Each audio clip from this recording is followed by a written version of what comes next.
সবাই কিন্তু কম বেশি রোজার মধ্যে ইফতারের জন্য পেঁয়াজু তৈরি করে থাকে। আজকে আপনাদের সাথে শেয়ার করব কোনো রকম ডাল বাটার ঝামেলা ছাড়াই কিভাবে পেঁয়াজু তৈরি করতে পারেন।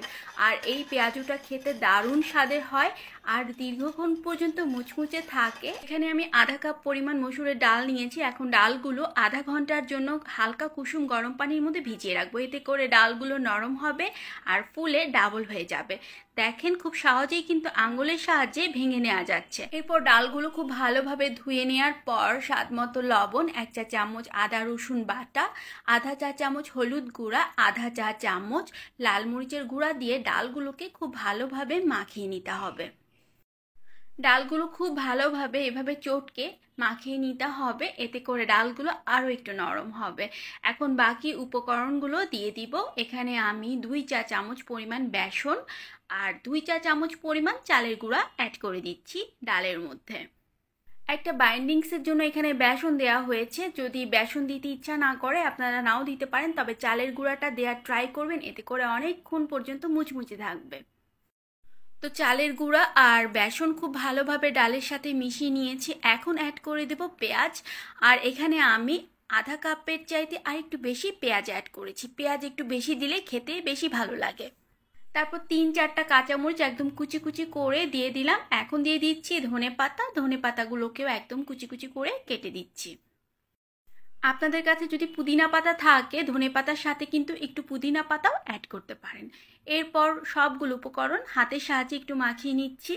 আমার কাছে এই পেঁয়াজগুলো খেতে খুব ভালো লাগে আর খুব তাড়াতাড়ি তৈরি করে ফেলা যায়, কোনো ডাল বাটার ঝামেলাও পোহাতে হয় না, তার জন্য সবচাইতে বেশি ভালো লাগে।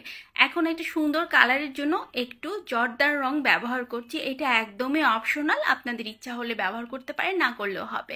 তো একটু পানি দিয়ে দিচ্ছি আর কালারটা তাহলে সুন্দর আসবে। এই তো কালারটা খুব সুন্দরভাবে গুলিয়ে নেওয়া শেষ। এখন উপকরণগুলোর মধ্যে দিয়ে দিলাম আর খুব ভালোভাবে এখন মিশিয়ে নিচ্ছি।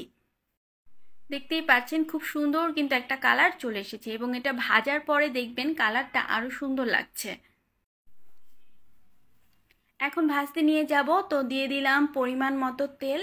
আর পেঁয়াজু একটু ডুবো তেলেই ভাজতে হয়, তাই তেলের পরিমাণটা একটু বেশি নিয়েছি। তারপর অল্প অল্প করে পেঁয়াজুগুলো তেলের মধ্যে ছেড়ে দিব। তেল ভালোভাবে গরম হবার পর পেঁয়াজগুলো ছাড়তে হবে। দেখে বুঝতেই পারছেন বুদবুদ হচ্ছে, তো তেলটা কিন্তু খুব ভালোভাবে গরম হয়েছে। চুলার আঁচ মিডিয়ামে রেখে এপিট ওপিট করে পেঁয়াজগুলোকে ভেজে নিব। আর পেঁয়াজগুলো ভাজতে 4 থেকে 5 মিনিট সময় লাগবে 2 পাশ হতে।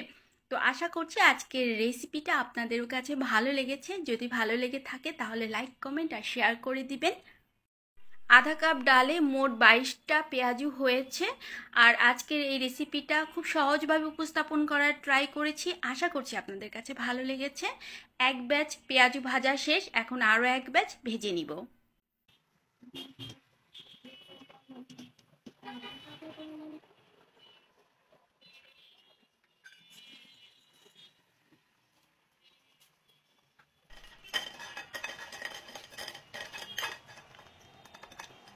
শব্দ শুনে বুঝতেই পারছেন পেঁয়াজগুলো কতটা মুচমুচে হয়েছে।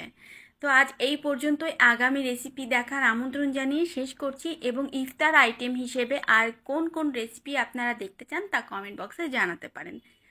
তো আজ বিদায় নিচ্ছি, সবাই ভালো থাকবেন, আল্লাহ হাফেজ।